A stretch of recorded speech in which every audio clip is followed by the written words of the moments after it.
So in my last suggested topics video, the topic of what would have happened had Toontown never closed or had never stopped getting funded came up a time or two, and I thought it was a very interesting topic, so let's talk about it. Now, of course, I won't say for 100% accuracy that this is what would have happened, but in a theoretical sense, it's probably a pretty good stab at it. So, let's say, give or take, Toontown's funding started dropping off and dwindling down to some degree in around 2007. The quality of updates started to decline to some degree, but updates were still coming out. So the first theoretical thing I would imagine would have happened is Acorn Acres would have been more developed. The tunnel that had no purpose may have finally been developed into something new, like a new minigame or some expansion on gameplay. Most likely there would be more Toonfests that happened each year that were IRL events that people could meet up at and have fun all about Toontown. BossBot HQ came out, and I honestly feel to this day as though development here was streamlined. I feel as though if funding was fully there, we would have had a more thought out design to the BossBot HQ headquarters layout, and things such as the maze would probably be developed into much more creative designs instead of the streamlined mazes they are.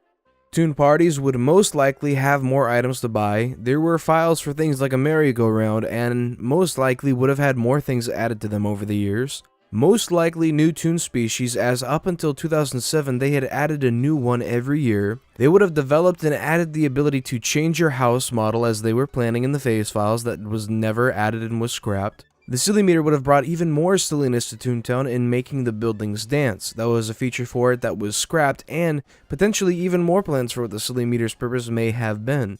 Operation Storm Cellbot most likely would not have been the last operation, most likely eventually having some for other bosses such as a Crash Cashbot. Newsletters and trading cards would have remained and continued to be sent out to players who remained subscribed. Cashbot, Lawbot, and BossBot field offices would have finished development and would have been released alongside the already existing Cellbot field offices. Game tables most likely would have been fixed and stabilized, as well as potentially more games being released for them. I'm assuming probably a billion more accessories.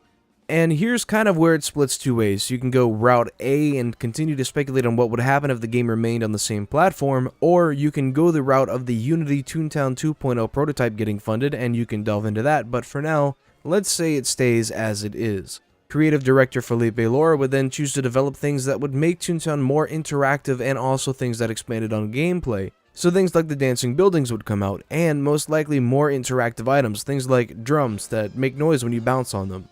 Quality of life updates, things like the Toon laugh meters above heads in COG battles like TTR edit or seeing COG levels in battles, or maybe even WASD support. Hacker and script abuse prevention would be implemented and more regularly taken care of. It was almost non-existent by the time the game closed simply due to almost no funding and staff. And then you get to the real fun things, the things like Cognation, the chairman, developing new storyline, new projects, new gameplay areas, and whole new fights and depth to the Toontown story.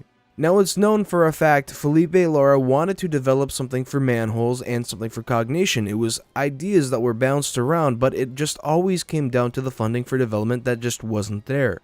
So I think you could say that without a doubt, had Toontown still been funded, we probably would have seen what the team could have done on delivering Cognation and the chairman to us. And that's just if they had kept funding the game at that point, not to mention what we would have had if the game was fully funded from the start.